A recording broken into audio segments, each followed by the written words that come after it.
Hello everyone, welcome back. Last video का आपने बहुत अच्छा रिस्पांस दिया, थैंक यू सो मच। और प्लीज़ ऐसे ही सपोर्ट कीजिएगा और फ्रेंड्स के साथ भी शेयर कीजिएगा। ओके, आज का टॉपिक है हमारा कैश फ्लो स्टेटमेंट। स्टूडेंट को काफ़ी प्रॉब्लम आती है इसमें, बट बिलीव मी इतना डिफिकल्ट नहीं है ये। आपको काफ़ी इंटरेस्टिंग और अच्छा लगेगा पढ़ने में। बस आप इस बात का ध्यान रखिएगा प्लीज़ कि आप कॉन्सेप्ट्स को समझने पे ध्यान देंगे इंस्टेड ऑफ रोड लर्निंग के। Okay, let's start. तो चैप्टर का नाम है हमारा कैश फ्लो स्टेटमेंट। मैं हल्का सा इसका ब्रीफ दे देता हूँ। बेसिकली आप इस बात से अवेयर होंगे, okay, cash flow statement short में हम इसको CFS बोल देंगे। कैश फ्लो स्टेटमेंट एज पर section 129 of companies act 2013, financial statements, हर कंपनी को फाइनेंशियल स्टेटमेंट्स अपने एनुअल जनरल मीटिंग में प्रेजेंट करने होते हैं। Okay, so what is financial statements, आइए समझते हैं। फाइनेंशियल स्टेटमेंट्स में balance sheet, SPL that is statement of profit and loss account, जिसको पहले आप 11th क्लास में प्रॉफिट एंड लॉस अकाउंट के नाम से भी जानते थे। Third, cash flow statement CFS, and fourth, notes to accounts. ये सब कुछ मिलाकर के आपका फाइनेंशियल स्टेटमेंट्स बनता था। आज हम कैश फ्लो स्टेटमेंट के बारे में बात करने वाले हैं। सो आइए देखते हैं।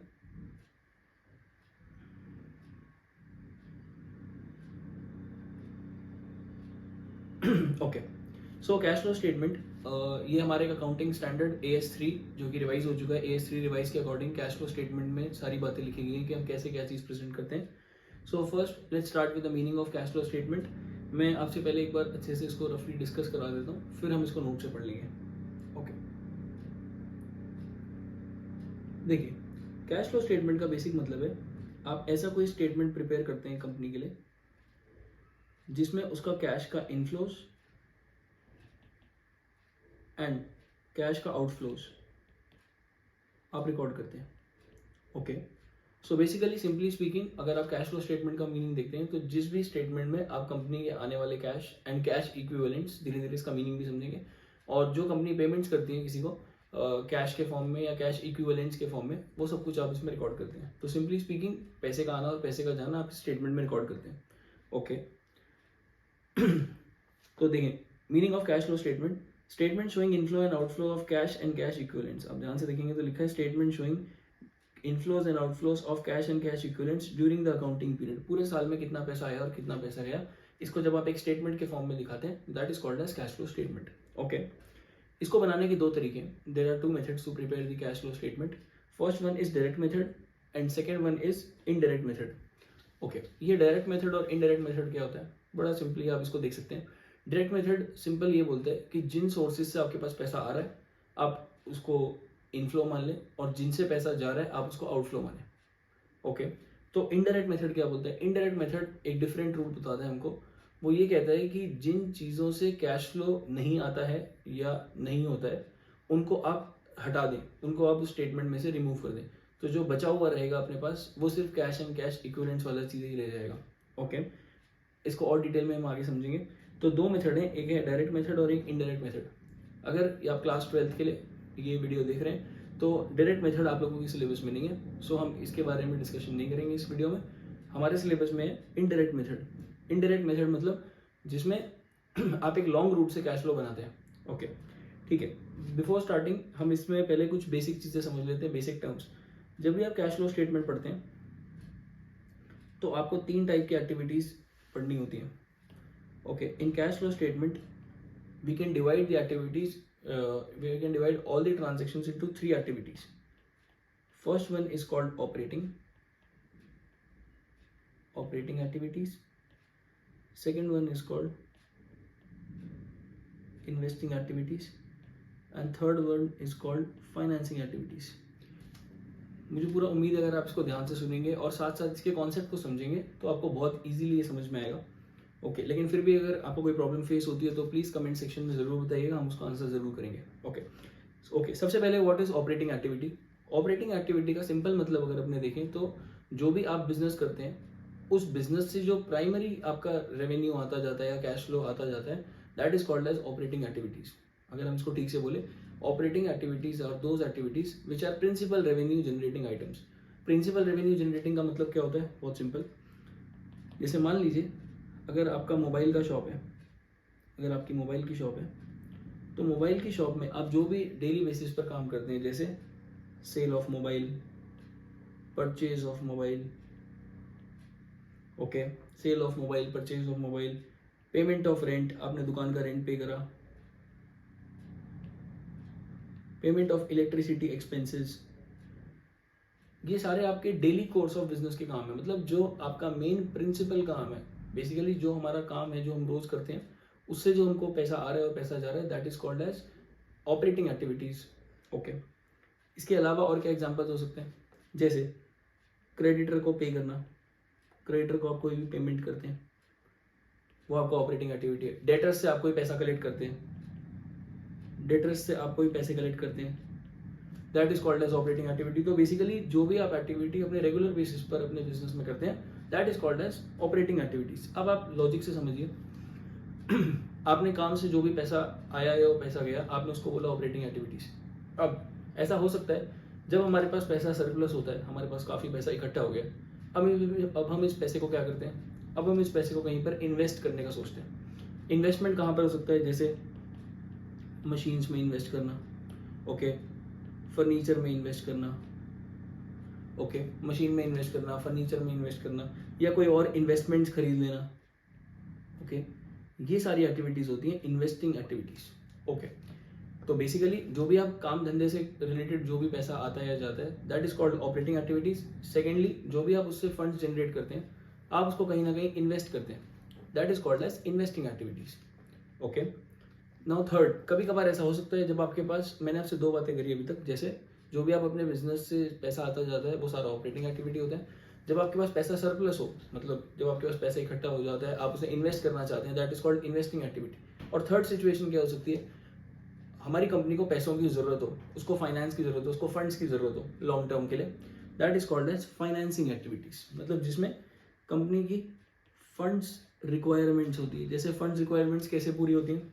बहुत ही सिंपल, फंड्स रिक्वायरमेंट्स को पूरा करने का काफ़ी सारे तरीके हैं। जैसे इक्विटी शेयर कैपिटल इशू करना, जैसे प्रेफरेंस शेयर कैपिटल इशू करना, ओके, जैसे डिबेंचर्स इशू करना, जैसे लोन लेना, these all are called as financing activities. I hope आपको एक बेसिक अंडरस्टैंडिंग मिल रहा होगा आपको। अभी हम डिटेल में धीरे धीरे बात आगे बढ़ेंगे। बस एक बात आपको ध्यान रखनी है, आपको कोई भी चीज़ का रट्टा नहीं लगाना है। आप सिंपल लॉजिक के साथ समझेंगे तो आपको बहुत इजीली समझ में आएगा। अभी हम कोई फॉर्मेट की या कोई किसी चीज़ की बात नहीं कर रहे, हम सिर्फ एक बेसिक अंडरस्टैंडिंग ले रहे हैं कैश फ्लो का। धीरे धीरे हम सारी बात आगे बढ़ेंगे। सो ओके, तो सिंपल बात अगर मैं बोलूँ, आप जो अपने normal day to day activities से पैसा कमाते हैं, नॉर्मल डे टू डे, उसमें जो भी ट्रांजैक्शंस करते हैं, चाहे वो सामान सेल करना है, परचेज करना है, रेंट पे करना है, वेजेस पे करना है, कमीशन रिसीव करना है, कमीशन देना है, ओके, इसके अलावा क्रेडिटर को पैसे देने हैं, डेटर से पैसे लेने हैं, सारी एक्टिविटीज़ कौन सी होती है? Operating activities. सेकेंडली, जब हमारे पास, नाम से ही पता लग रहा है, इन्वेस्टिंग एक्टिविटीज़, जब हमारे पास पैसा सरप्लस होगा तो हम उसे कहीं इन्वेस्ट करते हैं, ओके, जैसे machinery, furniture, computer, land, building, patents, कहीं पर भी आप ये पैसा इन्वेस्ट करते हैं, तो वो सारी एक्टिविटीज़ होती हैं investing activities. And third one is, जब हमारे पास फंड्स का रिक्वायरमेंट हमको हो, हमको पैसे की ज़रूरत है, हमको पैसा चाहिए, तो इसलिए हम कोई एक्टिविटी करते हैं, जैसे शेयर्स इशू करना, प्रेफरेंस शेयर्स, डिबेंचर्स, लोन लेना, ये सब कुछ हमारा होता है फाइनेंसिंग एक्टिविटीज़। आई होप यहाँ तक आपको ओके होगा। प्लीज़ कमेंट सेक्शन में ज़रूर बताइएगा, आपका फीडबैक बहुत इंपॉर्टेंट है हमारे लिए, हम उसको और इम्प्रोवाइज कर सकते हैं नेक्स्ट टाइम से। ओके, सो अब बात को थोड़ा और आगे बढ़ाते हैं। जैसे लेट सपोज किसी बच्चे का डाउट आ सकता है कि ये तो हम समझ गए कि मशीन खरीदना एक ऑपरेटिंग एक्टिविटी है, अब मशीन बेचना क्या होगा? बहुत सिंपल लॉजिक है, मैं आपको एक एग्जांपल से समझाता हूँ। लेट सपोज अगर ये है मिस्टर शर्मा, मिस्टर शर्मा का एक बेटा है, उसका नाम है मास्टर शर्मा। ओ, शर्मा और शर्मा सेम है, हाँ। तो इसका मतलब आप एक बात समझ सकते हैं, जैसे परचेज ऑफ मशीन, जल्दी से बताइएगा फटाफट कमेंट करके, अगर purchase of machine investing activity है तो सेल ऑफ मशीन भी कौन सी एक्टिविटी बन जाएगा? इन्वेस्टिंग एक्टिविटी, क्योंकि जो उसका ओरिजिन था उसकी नेक्स्ट एक्टिविटी भी उसी का पार्ट बन जाती है। हमें समझ में नहीं आया, दोबारा बताइए प्लीज। मैंने कहा ओके, देखें ध्यान से। जैसे लेट सपोज आपने लोन लिया, we have taken a loan of ₹5 lakh, मेरे को पैसे की जरूरत थी इसलिए मैंने लोन लिया, तो ये कौन सी एक्टिविटी होगी? Financing activity. और जब मैं ये लोन वापस रीपे करता हूँ तो वो मेरी कौन सी एक्टिविटी होगी, वो भी फाइनेंसिंग एक्टिविटी ही होगी, क्योंकि लोन लेना भी फाइनेंसिंग एक्टिविटी था एंड लोन रीपेमेंट भी एक फाइनेंसिंग एक्टिविटी ही होगा। ओके, तो इसका मतलब अगर हम इस लोन पर कोई इंटरेस्ट भी पे करते हैं तो क्या वो भी फाइनेंसिंग एक्टिविटी होगा? द आंसर इज यस, वो भी एक फाइनेंसिंग एक्टिविटी होगा। जैसे आपने मशीन खरीदी क्योंकि आपके पास फंड्स था, तो आपने उसको इन्वेस्ट करके मशीन खरीदा। मशीन खरीदना कौन सी एक्टिविटी है? इन्वेस्टिंग। इसी तरह से मशीन बेचना भी कौन सी एक्टिविटी होगी? इन्वेस्टिंग। ओके, इसी तरीके से अगर आप उस पर कोई प्रॉफिट या लॉस अर्न करते हैं या इनकर करते हैं तो वो कौन सी एक्टिविटी होगा? ऑब्वियसली वो भी एक इन्वेस्टिंग एक्टिविटी है। आई होप आप मेरा पॉइंट समझ रहे हैं मैं क्या बोल रहा हूँ। ठीक है, अभी हम इसकी और प्रैक्टिस भी करेंगे। ओके, तो एक बार हम नोट से भी रीड कर लेते हैं। देखिए, cash flow statement. Cash flow statement कहाँ पर लिखा है हमको सब बात है इसका? AS3 revise, accounting standard 3 revised. ये रिवाइज क्या होता है? टाइम टू टाइम आप अकाउंटिंग स्टैंडर्ड्स को रिवीजन होता रहता है, जिसमें नए नए अमेंडमेंट्स आते रहते हैं। तो अभी के हिसाब से इसका नाम है AS3 रिवाइज। पहले मीनिंग ऑफ CFS देखते हैं। It is a statement which shows inflow and outflow. Inflow का मतलब सिंपल भाषा में पैसे आते हैं, आउटफ्लो का मतलब पैसे जाते हैं। Inflow and outflow of cash and cash equivalents. Cash तो समझ में आ गया, अब ये कैश इक्विवेलेंट क्या है? कैश इक्विवेलेंट का मतलब है जो कैश जैसा ही है, ऑलमोस्ट कैश जैसा ही है। एग्जाम्पल बताओ हमें, जैसे एग्जाम्पल बैंक का बैलेंस, चेक आपके पास रखा हुआ है, या आपने कोई ऐसी इन्वेस्टमेंट्स कर दी है जिसको आप नॉर्मली 2 या 3 मंथ्स में रियलाइज कर लेंगे, which is also called as cash equivalents. Okay, for more details हम थोड़ा सा वेट करते हैं, अभी हम इसकी और बात करेंगे। ठीक है, ड्यूरिंग द अकाउंटिंग पीरियड, ये सारा काम एक पूरे अकाउंटिंग पीरियड में, एक पूरे फाइनेंशियल ईयर में हुआ है। ओके, देखें हमने बात करी थी 2 मेथड से बनाने की, डायरेक्ट मेथड और इनडायरेक्ट मेथड। हम धीरे धीरे इस पे आगे और बात करेंगे। अब तीनों एक्टिविटीज को एक बार वापस से देख लेते हैं। Operating activities. ऑपरेटिंग एक्टिविटीज किसको बोलते हैं? These are the principal revenue generating activities. Revenue generating का मतलब, अगर मैं डॉक्टर हूँ तो लेट सपोज, वैसे मैं डॉक्टर नहीं हूँ बट स्टिल अगर मैं डॉक्टर हूँ तो जो भी मैं अपने पेशेंट्स को सर्विस देता हूँ, ट्रीट करता हूँ और उनसे जो फीस कलेक्ट करता हूँ, वो मेरे लिए ऑपरेटिंग एक्टिविटी होगी। ओके, तो डिपेंडिंग अपॉन, क्या ऐसा पॉसिबल है कि एक पर्सन के लिए एक एक्टिविटी ऑपरेटिंग हो और दूसरे पर्सन के लिए वही सेम एक्टिविटी ऑपरेटिंग नहीं हो? यस, ऐसा पॉसिबल है। जैसे लेट सपोज मेरी मोबाइल की शॉप है, मेरी मोबाइल की शॉप है। देखिए मैं टाइम टू टाइम बिजनेस काफ़ी बदल रहा हूँ जल्दी जल्दी। तो अगर मेरी मोबाइल की शॉप है और अगर मैं मोबाइल परचेज करता हूँ या मोबाइल सेल करता हूँ तो वो मेरे लिए ऑपरेटिंग एक्टिविटी होगा। यस, अगर मेरी फर्नीचर की शॉप है, मेरी फर्नीचर की शॉप है और मैं फर्नीचर खरीदता बेचता हूँ तो वो मेरे लिए ऑपरेटिंग एक्टिविटी होगा। लेकिन एट द सेम टाइम अगर मेरी मोबाइल की दुकान है पर मैं फर्नीचर परचेज या फर्नीचर सेल कर रहा हूँ तो वो मेरे लिए ऑपरेटिंग एक्टिविटी नहीं होगा, वो मेरे लिए इन्वेस्टिंग एक्टिविटी बन जाएगा। तो it is possible that one activity may be operating for a person and some other activity for any other person. Okay, तो ऑपरेटिंग में हम समझ गए जो भी प्रिंसिपल रेवेन्यू जनरेटिंग आइटम है। जब भी आप इसको जानना चाहें तो आप अपने मन में एक क्वेश्चन कीजिए, क्या ये मेरे बिजनेस से डायरेक्टली रिलेटेड काम है? जब भी आपका आंसर आए यस, तो that is an operating activity. Second, investing activity. Investing में क्या आता है? Acquisition, sale and disposal of non current assets. जो एसेट्स आपने लंबे समय तक के लिए होल्ड करे हुए हैं, जिसको आप वापस बेचने के इंटेंशन से नहीं खरीदते हैं, जैसे land, building, machine, furniture, computer etcetera, कुछ भी जो कि आपने लंबे समय तक यूज करने के लिए है अपने पास रखा हुआ है, अगर आप उसको खरीदते हो। और अगर खरीदना इन्वेस्टिंग है क्योंकि आपके पास फंड्स होगा, आपने खरीद लिया, अगर वो खरीदना इन्वेस्टिंग है तो इसको बेचना भी कौन सी एक्टिविटी होगा? Investing. Okay, now third is financing activities. Financing activities का मतलब क्या होता है? तो जब मेरे को फंड्स की जरूरत हो, जब मेरे को कैपिटल स्ट्रक्चर में कुछ चेंज लाना हो, कैपिटल स्ट्रक्चर में चेंज लाना मतलब शेयर्स में या नॉन करेंट लाइबिलिटीज में, लॉन्ग टर्म लाइबिलिटीज में, या फिर कुछ एक करंट लाइबिलिटीज भी इसका पार्ट हो सकती हैं जो कि हम लेटर स्टेज पे देखेंगे। तो बेसिकली अगर मुझे कैपिटल स्ट्रक्चर में चेंज लाना है तो वो चेंज जो आता है वो होता है financing activity, like which bring change in the capital structure. It may be shareholders fund or it may be a non current liability. Examples हम अभी और देखेंगे अच्छे से।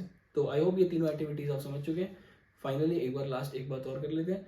अगर आपको रोज अपने डेली बेसिस पर जो आप प्रिंसिपल अपने बिजनेस में आप रेगुलरली एक्टिविटीज करते हैं, that is called as operating activity. जो आपके पास फंड्स इकट्ठा हो जाता है और आप उसे कहीं इन्वेस्ट करते हैं या उसको बेचते हैं, that is called as investing activity. और थर्ड, जब आपको फंड्स की जरूरत हो और आप फंड्स कहीं से लेते हैं या उन फंड्स को रीपे करते हैं या फिर उन फंड्स को जो लिया था उस पर कोई कॉस्ट बेयर करते हैं, that is called as financing activities. I hope आपको यहाँ तक समझ में आ गया होगा। एक टर्म हमने और पढ़ा था, कैश एंड कैश इक्विवेलेंट्स। इसका क्या यूज है और ये हम क्या करेंगे, थोड़ी देर बाद इसको आपको समझ में आ जाएगा। कैश एंड कैश इक्विवेलेंट्स नाम से पता लग रहा है या तो वो कैश ही है या कैश जैसा ही है। इसके एग्जाम्पल्स क्या हो सकते हैं, जैसे कैश, और अदर एग्जाम्पल्स क्या हो सकते हैं जैसे demand deposits. I hope demand deposits का मतलब आप समझते होंगे। डिमांड डिपॉजिट्स का मतलब वो डिपॉजिट्स जिनको आप इंस्टेंटली बिल्कुल फटाफट रियलाइज करा सकते हैं, जैसे आपके सेविंग्स अकाउंट या करंट अकाउंट में आपके पैसे रखे हुए, that is called as demand deposits. Cheques, आप चेक्स को कैश एंड कैश इक्विवेलेंट मानते हैं। क्या आप जानते हैं चेक्स का टेन्योर कितना होता है, मतलब चेक्स कितने समय तक वैलिड होते हैं, एक बार डेट से 3 मंथ्स तक, तो ये भी कैश इक्विवेलेंट ही होता है। करंट इन्वेस्टमेंट्स, करंट इन्वेस्टमेंट्स इस चैप्टर में मैं एक इंपॉर्टेंट नोट बताना चाहता हूँ, प्लीज ध्यान रखें। मैं खतरे का साइन भी बना देता हूँ। क्या खतरे का साइन? करंट इन्वेस्टमेंट्स, जब आप शेड्यूल 3 के हेड सब हेड्स पढ़ते हैं तो करंट एसेट्स में सबसे पहला सब हेड आता है करंट इन्वेस्टमेंट्स। करंट इन्वेस्टमेंट्स इस चैप्टर के लिए only for cash flow statement. Current investments को इंटरचेंजेबली मार्केटेबल सिक्योरिटीज भी कहा जा सकता है। इनका मतलब क्या होता है, इनका मतलब है जो इन्वेस्टमेंट्स आप 3 मंथ्स तक, ओनली 2 to 3 मंथ्स तक होल्ड करने का इंटेंशन रखते हैं, they are called as current investments और marketable securities only for cash flow statement. तो कहना क्या चाहते हैं कि अगर आपको कभी भी करंट इन्वेस्टमेंट्स या मार्केटेबल सिक्योरिटीज दिख जाता है तो आपको कंफ्यूज नहीं होना है, आप उसको हमेशा क्या ट्रीट करेंगे, cash and cash equivalents. I hope आपको समझ में आ रहा है बात, अभी धीरे धीरे और क्लियर हो जाएगा। ओके एक बात और जाते जाते आगे बढ़ने से पहले एक चीज और देख लेते हैं। अगर कोई कैश एंड कैश इक्विवेलेंट में ही इंक्रीज डिक्रीज हो रहा हो, जैसे बड़ा सिंपल एग्जांपल है, लेट्स सपोज आपके 2 बैंक्स में अकाउंट है, बैंक ए और बैंक बी। क्या अगर मैं बैंक ए से पैसे निकाल के अपने ही, मेरे दोनों बैंक्स में अकाउंट है, बैंक ए से पैसा निकाल के बैंक बी में जमा करा देता हूँ, या बैंक बी से पैसा निकाल के बैंक ए में जमा करा देता हूँ, डिपॉजिट करा देता हूँ, तो क्या ये भी कोई कैश का इनफ्लो या आउटफ्लो है? सोचिए एक बार। मैं आपसे बिल्कुल ऐसा ही सवाल पूछ रहा हूँ जैसे कोई एक इंसान है जिसने अपनी एक पॉकेट में से पैसे निकाल के दूसरी पॉकेट में रख लिए, तो क्या आप इसे कहेंगे कि आपके पास पैसा आया है, गया है? नहीं, बिल्कुल भी नहीं। ये पैसा तो आपके पास ही है, सिर्फ आपने फॉर्म चेंज कर दिया। तो सिमिलरली अगर आपने बैंक ए से बैंक बी में पैसे जमा करा लिए, या बैंक से कैश विड्रॉ कर लिया, या कैश वापस बैंक में जमा करा लिया अपने ही अकाउंट में, क्या ये कोई एक्टिविटी होगा? द आंसर इज नो, ये कोई भी एक्टिविटी नहीं है। ये तो सिर्फ कैश एंड कैश इक्विवेलेंट्स में ही इंक्रीज और डिक्रीज है, इसे आप कैश फ्लो के पर्पज से कंसिडर नहीं करते हैं। ओके, तो मैंने भी यहाँ पे लिखा हुआ है, प्लीज देख लीजिए। Any increase decrease in CCE, CCE मतलब cash and cash equivalents, is not a cash flow. For example, cash deposited in bank, अपने बैंक में पैसे जमा करा दिए। कैश विड्रॉन फ्रॉम बैंक, अपने बैंक से पैसे निकाल लिए। Cash transferred from bank to bank, मतलब एक बैंक अकाउंट से अपने ही बैंक अकाउंट में पैसे जमा करना या ट्रांसफर करना, क्या ये कैश एंड कैश इक्विवेलेंट होगा? यस, ये कैश एंड कैश इक्विवेलेंट होगा, और ये कैश फ्लो में कहीं भी शो नहीं होगा। क्यों? क्योंकि ना तो आपके पास पैसा आया है, ना तो आपके पास से पैसा गया है, क्योंकि पैसा आपके पास ही है। And last, sale of CI और मार्केटेबल सिक्योरिटीज, मतलब अभी हमने ऊपर बात करी थी करंट इन्वेस्टमेंट, और या फिर उसे मार्केटेबल सिक्योरिटीज भी बोल सकते हैं, वो भी कैश एंड कैश इक्विवेलेंट ही होते हैं। तो अगर आप कोई भी सेल करते हैं करंट इन्वेस्टमेंट्स की या फिर मार्केटेबल सिक्योरिटीज की, तो वो भी कैश एंड कैश इक्विवेलेंट का ही पार्ट रहेगा, वो कैश फ्लो में नहीं शो होगा डिफरेंटली। ओके, आइए कुछ एग्जांपल्स देखते हैं। हम अगर एग्जांपल से समझेंगे तो हमें बहुत ज़्यादा जल्दी समझ में आएगा। आइए फिर हम कुछ क्वेश्चंस पे बात करेंगे। प्लीज़ कमेंट्स से ज़रूर बताते रहिएगा कि कैसा चल रहा है। अगर कुछ भी दिक्कत आ रही होगी तो आप प्लीज़ ज़रूर बताइएगा, हम उसको और इम्प्रोवाइज़ करेंगे नेक्स्ट वीडियो में। देखें, ओके, अब मैं होप कर रहा हूँ कि आप ये साथ साथ नोट भी कर रहे हैं सब चीज़ें, और साथ साथ आंसर्स भी अपने मन में दे रहे हैं।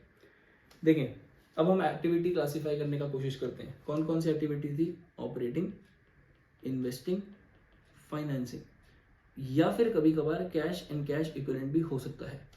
ओके, प्लीज़ इन चीज़ों को याद करने पे फोकस ना करें, इनका रट्टा बिल्कुल भी ना लगाएं। ये बहुत ही सिंपल और लॉजिकल चीज़ है, आप बहुत अच्छे से जानते हैं, बस थोड़ा ध्यान से इसको पढ़ेंगे तो इजीली समझ में आएगा। Sale of goods for cash, पहले अपने मन में ध्यान से बताइए, क्या आपके पास कैश का कोई फ्लो है? The answer is yes. आप सामान बेच रहे हैं, आपके पास पैसे आ रहे हैं। क्या ये काम आप अपने बिजनेस में रेगुलर बेसिस पे करते होंगे? The answer is yes. तो ये कौन सी एक्टिविटी होगा? Operating activity. Okay. Second, purchase of goods for cash. आपने गुड्स खरीदे कैश के बदले में, आपने सामान खरीदा और आपके पास से कैश गया।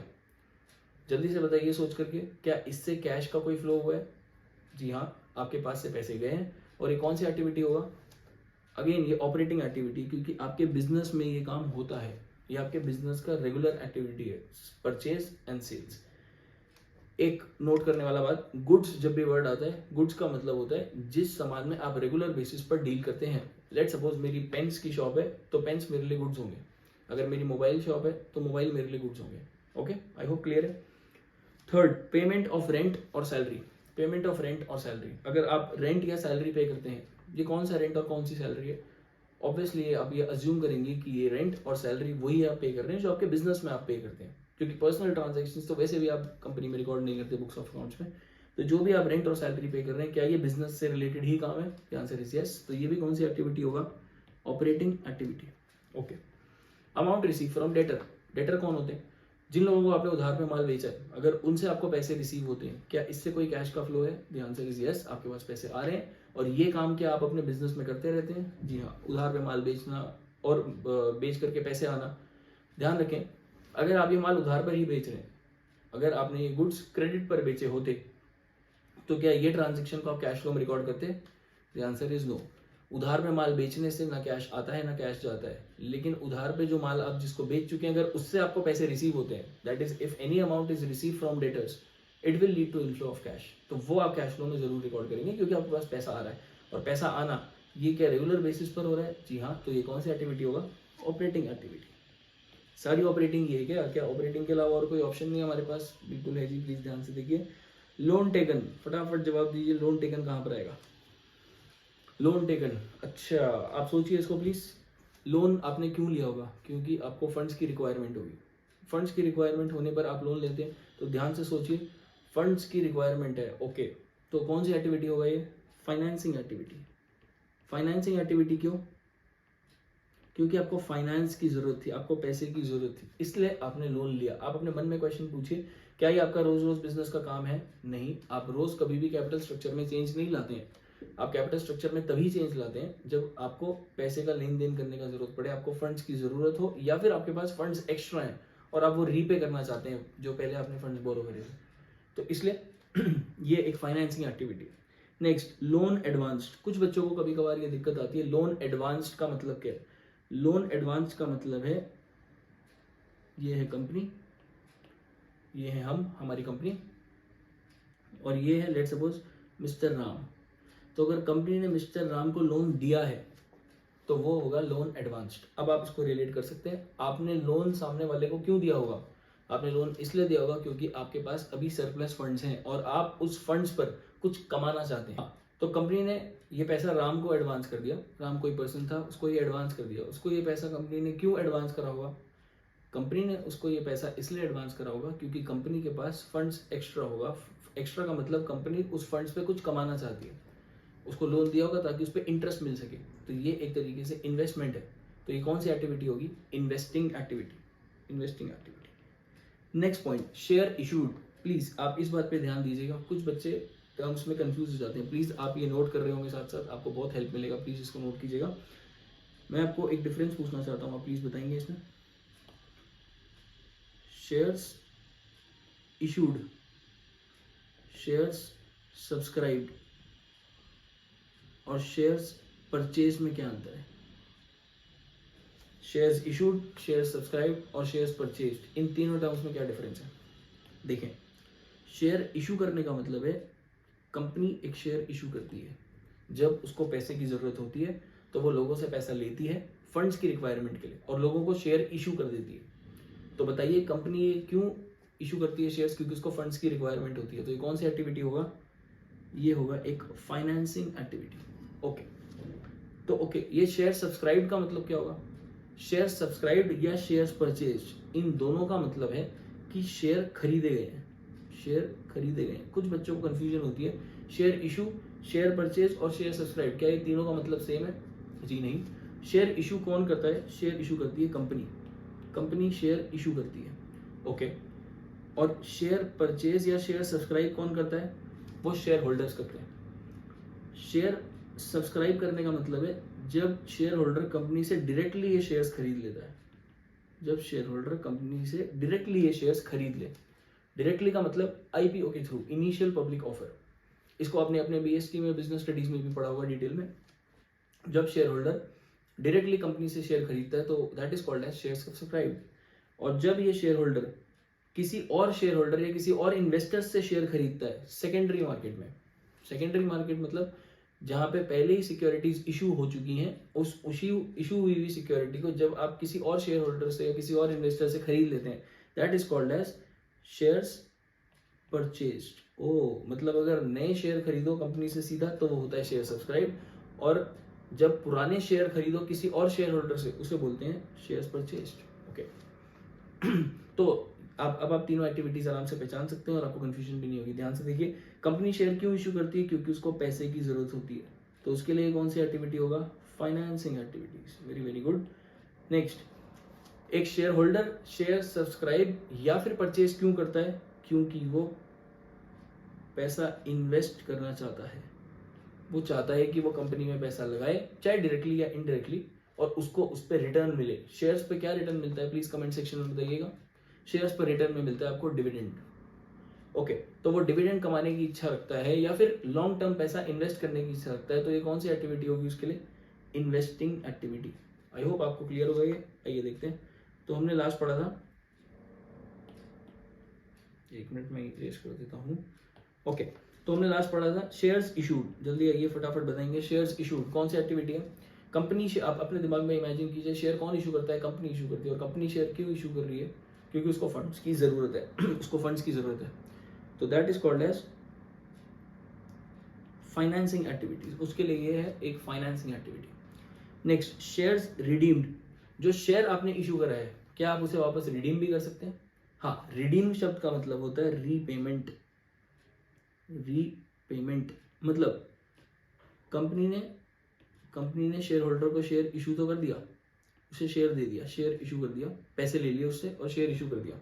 तो वो कौन सी एक्टिविटी था? आपको पता है, शेयर इशू करना कौन सी एक्टिविटी है? फाइनेंसिंग। तो ये जो शेयर के पैसे लिए थे, अब अगर कंपनी उसको वापस रीपे करे शेयर होल्डर को, या रिडीम करे, तो उसको आप क्या बोलेंगे? वो कौन सी एक्टिविटी होगा? वो भी एक फाइनेंसिंग एक्टिविटी होगा, क्योंकि फाइनेंस लिया था और वो वापस चुका दिया। तो जब फाइनेंस लेना एक फाइनेंसिंग एक्टिविटी था, शेयर इशू करना एक फाइनेंसिंग एक्टिविटी था, तो शेयर का रिडम्पशन भी कौन सी एक्टिविटी होगा? Financing activity. इतना बुरा चैप्टर नहीं है, काफी इंटरेस्टिंग चैप्टर है, ओके। तो ये भी एक फाइनेंसिंग एक्टिविटी है। Next, machine purchase. Machine purchase करना कौन सी एक्टिविटी होगा? फटाफट बताएं। मशीन कोई क्यों परचेज करेगा? कंपनी मशीन इसलिए परचेज करती है ताकि वो अपने ऑपरेशंस और अच्छे से कर सके। उसके पास फंड्स होगा और वो सोचती है कि अपने ऑपरेशंस और बेटर तरीके से करे, तो उसको मशीन्स की जरूरत होगी। तो कौन सी एक्टिविटी होगा ये? वेरी गुड, मुझे लगता है आपने भी आंसर यही दिया होगा, इन्वेस्टिंग एक्टिविटी। अगर मशीन खरीदना इन्वेस्टिंग एक्टिविटी है, तो मशीन सेल करना कौन सी एक्टिविटी होगा? Investing activities. Very good. Next है डिवेंचर्स इशूड। डिवेंचर इशू करना कौन सी एक्टिविटी है? डिवेंचर इशू क्यों करती है कंपनी? अगेन उसको फंड्स की जरूरत होगी, तो वो लोगों से पैसा लेती है लंबे समय के लिए। ये आपने डिवेंचर की वीडियो में भी ऐसा देखा होगा। डिवेंचर इशू करती है, लोगों से पैसा लेती है, और डिवेंचर सर्टिफिकेट उनको इशू करती है क्योंकि उसको फंड्स की जरूरत होती है। तो ये कौन सी एक्टिविटी होगा? ये भी होगा एक फाइनेंसिंग एक्टिविटी। फाइनेंसिंग। अब आप अंतर समझ चुके हैं, डिवेंचर परचेज और डिवेंचर सब्सक्राइब आपने भी पढ़ा था। शेयर्स परचेज और शेयर सब्सक्राइब का मतलब क्या था? ये वो डिवेंचर है जो डायरेक्टली इन्वेस्टर से खरीदे गए हैं, एक और इन्वेस्टर से। ऑलरेडी इशूड डिवेंचर्स है, ऑलरेडी इशूड सिक्योरिटी है जो एक इन्वेस्टर दूसरे से खरीदता है। और शेयर सब्सक्राइब का मतलब क्या होता था? जो डिवेंचर होल्डर ने सीधा कंपनी से परचेज करें, ओके। दोनों ही केसेस में ये परचेज क्यों करे गए होंगे? ताकि ये पैसा लंबे समय तक इन्वेस्ट कर सके, इस पर कुछ रिटर्न कमा सके। शेयर्स पे डिविडेंड कमाते हैं और डिवेंचर्स पर इंटरेस्ट कमाते हैं, तो कुछ कमाने के पर्पज से काम कर रहा है। तो कौन सी एक्टिविटी होगी? Investing activity. जल्दी बताइए, इंटरेस्ट पे करना कौन सी एक्टिविटी होगा? आप एक बार लॉजिक लगाइए, इंटरेस्ट आप क्यों पे करेंगे? आपने कोई उधार लिया होगा, इसलिए आप उसका इंटरेस्ट पे करेंगे, या आपने डिबेंचर इशू करे होंगे, कंपनी ने डिबेंचर इशू करे होंगे, उस पर कंपनी इंटरेस्ट पे करेगी। तो उधार लेना या डिबेंचर इशू करना कौन सी एक्टिविटी था? फाइनेंसिंग, तो उस पर ब्याज पे करना भी वापस कौन सी एक्टिविटी होगा? Financing activity. Dividend paid, company dividend किस पे पे करती है? अभी हमने बात करी थी, डिविडेंड पे करती है कंपनी शेयर्स पर, क्योंकि कंपनी ने शेयर इशू करे होंगे इसीलिए कंपनी डिविडेंड पे करेगी। तो शेयर इशू करना फाइनेंसिंग एक्टिविटी था, तो उस पर डिविडेंड पे करना भी कौन सी एक्टिविटी होगा? Financing activity. नेक्स्ट है डिविडेंड रिसीव्ड। लॉजिक लगाइए, आपको डिविडेंड क्यों मिलेगा? क्योंकि आपने शेयर खरीदा होगा, आपने शेयर खरीदा होगा रिलायंस कंपनी का या किसी भी कंपनी का आपने शेयर खरीदा होगा, तो उस पर आपको डिविडेंड मिलेगा। तो शेयर खरीदने का आपका इंटेंशन क्या था? इन्वेस्ट करना पैसे, उस पर कुछ कमाना, तो उस पर जो कमाई वापस मिल रही है वो भी कौन सी एक्टिविटी होगी? Investing activity. टैक्स पेड, अगर आपको लिखा है सिर्फ टैक्स पेड, आपने टैक्स, कंपनी ने टैक्स किस बात पर पे करा होगा? वैसे तो टैक्सेस कई चीज़ों पर पे करा जा सकता है, पर अगर क्वेश्चन साइलेंट हो तो बेसिक आपका आंसर क्या रहेगा कि कंपनी टैक्स किस पे करेगी? कंपनी टैक्स पे करेगी प्रॉफिट्स पर जो उसने कमाए होंगे अपने बिजनेस से। तो ये कौन सी एक्टिविटी होगा? अगर बिजनेस में प्रॉफिट कमाना ऑपरेटिंग एक्टिविटी है, तो उस पर टैक्स पे करना भी कौन सी एक्टिविटी होगी? Operating activity. Tax paid on sale of machine, ध्यान से देखिए, मशीन खरीदना कौन सी एक्टिविटी थी? Investing activity. और मशीन बेचना कौन सी एक्टिविटी है? वो भी इन्वेस्टिंग एक्टिविटी। तो जो जो उस पर टैक्स पे कर रहे हैं, तो जो उस पर आप टैक्स पे कर रहे हैं वो भी कौन सी एक्टिविटी होगी? ध्यान से देखिए, अगर नेक्स्ट पॉइंट देखते हैं, sale of machine, tax on sale of machine. ध्यान से देखिए, अगर आप मशीन परचेज कर रहे हैं तो मशीन परचेज करना कौन सी एक्टिविटी थी? इन्वेस्टिंग। मशीन बेचना कौन सी एक्टिविटी थी? Again investing. उस पर जो प्रॉफिट लॉस हो रहा है वो भी कौन सी एक्टिविटी होती है? इन्वेस्टिंग। तो जो उस पर आप टैक्स पे कर रहे होंगे ऑब्वियसली वो भी कौन सी एक्टिविटी होगा? Investing. Okay, next, tax paid on dividend. अगर आप डिविडेंड पर टैक्स पे करते हैं, ओके, क्या डिविडेंड पे भी टैक्स पे किया जाता है? जी हाँ, कॉर्पोरेट डिविडेंड टैक्स या डिविडेंड डिस्ट्रीब्यूशन टैक्स बोलते हैं आप इसको। डिविडेंड डिस्ट्रीब्यूशन टैक्स आप वो पे करते हैं, डिविडेंड देते टाइम पर कंपनी पे करती है। तो डिविडेंड, अब आप लॉजिक लगाइए, शेयर इशू करा इसलिए डिविडेंड पे करा और उसका टैक्स है। तो जब शेयर इशू करा था कंपनी ने पैसे के लिए तो वो फाइनेंसिंग एक्टिविटी था, उस पर डिविडेंड पे करा वो भी फाइनेंसिंग एक्टिविटी था, उस डिविडेंड पे जो टैक्स पे कर रहे हैं वो भी कौन सी एक्टिविटी होगी? Financing activity. मतलब सिर्फ एक टैक्स कंपोनेंट भी ऑपरेटिंग, इन्वेस्टिंग और फाइनेंसिंग हो सकता है, डिपेंड करता है वो टैक्स आप किस पे कर रहे हैं। अगर आप वो टैक्स पे कर रहे हैं बिजनेस के प्रॉफिट्स पर, तो बिजनेस एक ऑपरेटिंग एक्टिविटी था, तो उस पर टैक्स पे करना भी ऑपरेटिंग एक्टिविटी है।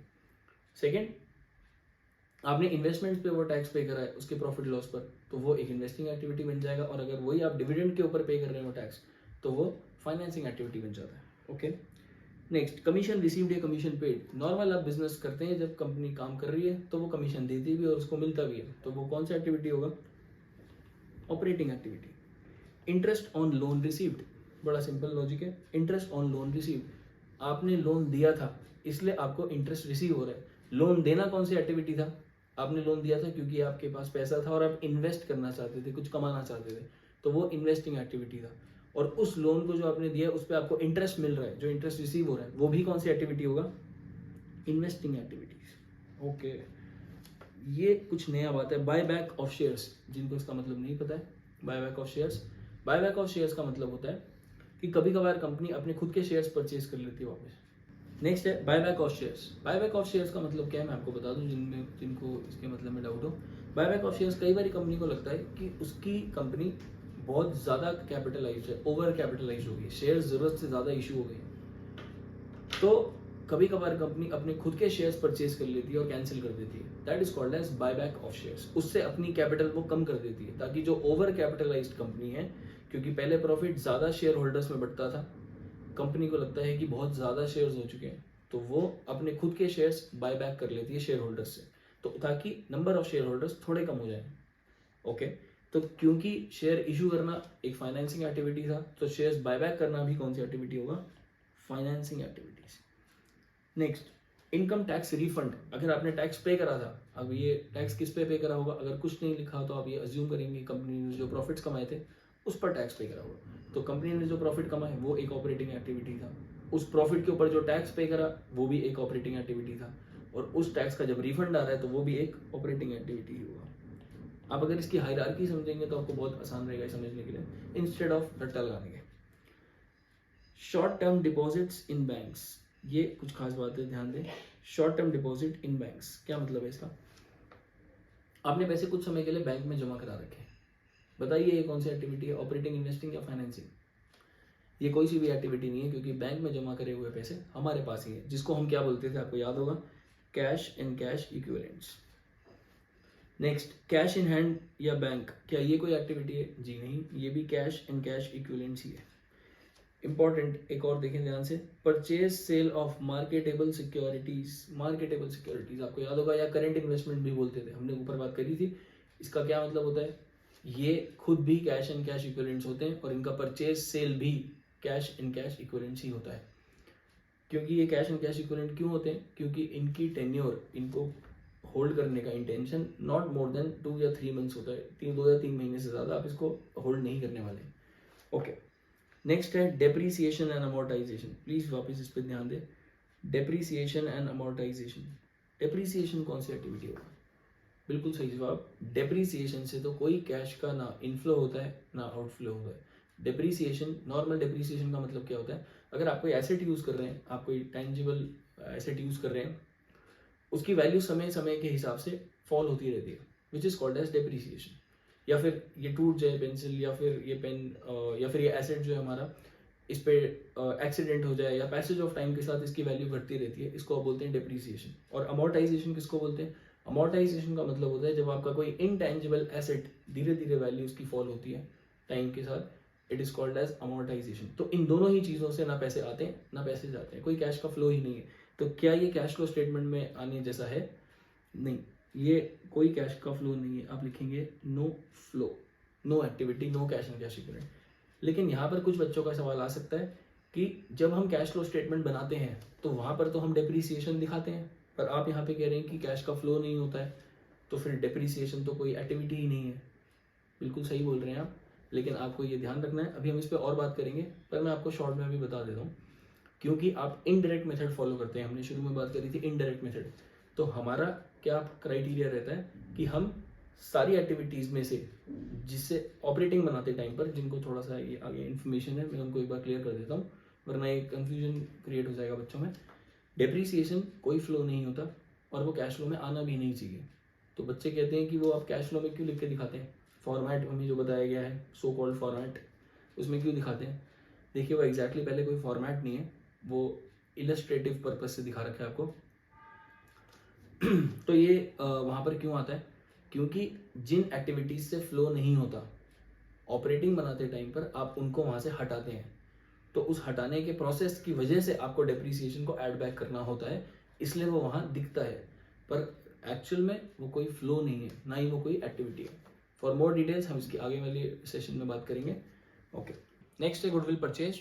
देखें गुडविल परचेज करना, देखें गुडविल आप क्यों परचेज करता है, बिजनेस क्यों गुडविल परचेज करती है? बिजनेस गुडविल इसलिए परचेज करती है कि जब आप सामने इन्वेस्टमेंट खरीद रहे होंगे तो उसी के साथ आप गुडविल भी परचेज कर लेते हैं, जो कि परचेज गुडविल होती है। सो इन्वेस्टमेंट खरीदना एक इन्वेस्टिंग एक्टिविटी थी, तो उसके साथ गुडविल खरीदना भी कौन सी एक्टिविटी होगी? Investing activity. Investing activity. Patents purchase and patent sold. Patents purchase करना और पेटेंट्स सोल्ड करना। पेटेंट्स का मतलब क्या होता है? ये एक इनटैंजिबल एसेट है। जब आप कोई चीज़ का फॉर्मूला रजिस्टर कर लेते हैं, बना लेते हैं, उसी को जब आप रजिस्टर करा लें किसी अथॉरिटी के पास में, जो प्रिस्क्राइब्ड अथॉरिटी उनके पास में, ताकि कोई और आपको इमिटेट ना कर सके उस सेम फॉर्मूले के लिए, that is called as patent. तो ये भी एक इंटेंजिबल एसेट है। आपने पेटेंट खरीदा या बेचा, तो वो भी कौन सी एक्टिविटी होगा? Investing activity. क्योंकि आपने पेटेंट खरीदा और बेचा क्यों था? अपने इन्वेस्टमेंट पर्पज के लिए, जिससे आपका बिजनेस और अच्छे से चले। नेक्स्ट है पेटेंट्स रिटर्न ऑफ। अब ये पेटेंट्स रिटर्न ऑफ क्या होता है? पेटेंट्स रिटर्न ऑफ का मतलब है कुछ पेटेंट्स आपके अब वैल्यूलेस हो गए हैं। वैल्यूलेस का मतलब क्या है? उनकी कोई वैल्यू जनरेट नहीं होगी, तो आप उसको बेच नहीं रहे हैं, आप उसको राइट ऑफ कर रहे हैं। राइट ऑफ करने का मतलब है आपने उसे अपना नुकसान मान लिया, प्रॉफिट एंड लॉस अकाउंट में चार्ज कर दिया। सो इससे ना तो पैसा आता है ना तो पैसा जाता है, so no flow.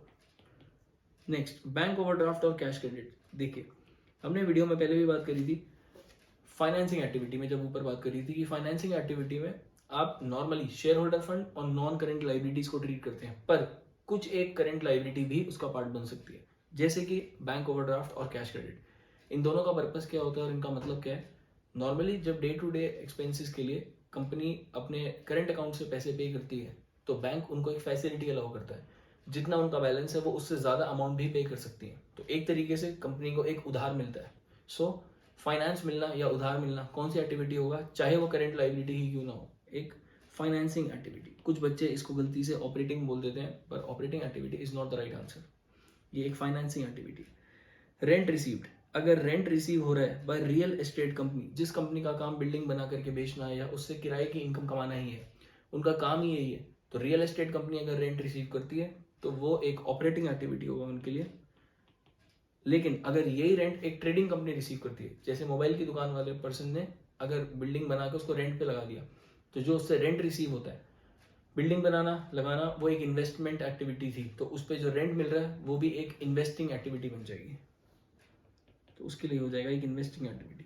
Brokerage paid for purchase of shares, आप जानते हैं शेयर्स परचेज करना एक इन्वेस्टिंग एक्टिविटी था, क्योंकि आपके पास पैसे थे और आप कंपनी में पैसे इन्वेस्ट करते थे, तो उसी पे जो आप ब्रोकरेज पे कर रहे हैं, ब्रोकरेज मतलब कुछ चार्जेस पे कर रहे हैं उसी शेयर को खरीदने के लिए, तो वो भी कौन सी एक्टिविटी बन जाएगा, इन्वेस्टिंग एक्टिविटी। फाइनल और इंटरिम डिविडेंड पेड, ये फाइनल और इंटरिम का मतलब क्या है ये हम आगे वाले लेक्चर में समझ लेंगे। फाइनल और इंटरिम डिविडेंड पेड, आप कोई भी तरीके का डिविडेंड पे करते हैं तो रिकॉल कीजिए, आपने शेयर इशू करा वो एक फाइनेंसिंग एक्टिविटी था, आपने उस पर डिविडेंड पे करा उसी शेयर के ऊपर, तो वो भी एक फाइनेंसिंग एक्टिविटी ही होगा। नेक्स्ट है, ये इंपॉर्टेंट है, issue of bonus shares. Company कभी कभार अपने एग्जिस्टिंग शेयर होल्डर्स को फ्री में शेयर्स इशू करती है, फ्री ऑफ कॉस्ट, कोई भी पैसा चार्ज नहीं करती, तो कंपनी के पास पैसे का इन्फ्लो तो नहीं होता है, लेकिन कंपनी शेयर इशू कर देती है, तो ये शेयर इशू करने में क्या कोई पैसे का इनफ्लो या आउटफ्लो है, द आंसर इज नो, तो ये भी कोई एक्टिविटी नहीं होगा, क्योंकि यहाँ पर भी है no flow. Write off bad debts against provision for doubtful debt, last हमारा ये, अगर आप कोई प्रोविजन फॉर डाउटफुल डेट के अगेंस्ट कोई बैड डेट को राइट ऑफ कर देते हैं, तो ये एक बुकिश एंट्री है जिसमें ना तो कोई पैसा आता है ना तो कोई पैसा जाता है, तो ये भी आप बोलेंगे नो फ्लो। ओके, सो हम अपना पहला लेक्चर यहाँ पर, पहला पार्ट एंड करते हैं यहाँ पर। डिवेंचर्स का वीडियो भी नेक्स्ट अपलोड होने वाला है जल्दी, प्लीज़ आप उसको ज़रूर देखिएगा, और आई होप इससे आपको एक बेसिक अंडरस्टैंडिंग लग गया होगा, रट्टा लगाने का जरूरत नहीं पड़ा होगा, और अगर रट्टा लगाने का जरूरत पड़ा हो तो प्लीज़ आप कमेंट सेक्शन में ज़रूर बताइएगा, हम उसको और सिंप्लीफाई करेंगे नेक्स्ट टाइम। और अपकमिंग वीडियोज़ में हम डिवेंचर्स का नेक्स्ट वीडियो अपलोड करने वाले हैं, और सेकेंडली इसका आगे का पार्ट जिसमें हम एक एक एडजस्टमेंट को, एक एक पार्ट को बहुत डिटेल में डिस्कस करेंगे कि कैसे कैसे हम उसका ट्रीटमेंट करते हैं, शायद आपको उसका रट्टा ना लगाना पड़े इस पर, और आप उसको एकदम अच्छे से समझेंगे तो आपको ये लॉन्ग टर्म बेनिफिट देगा। Thank you so much, keep supporting us, thank you.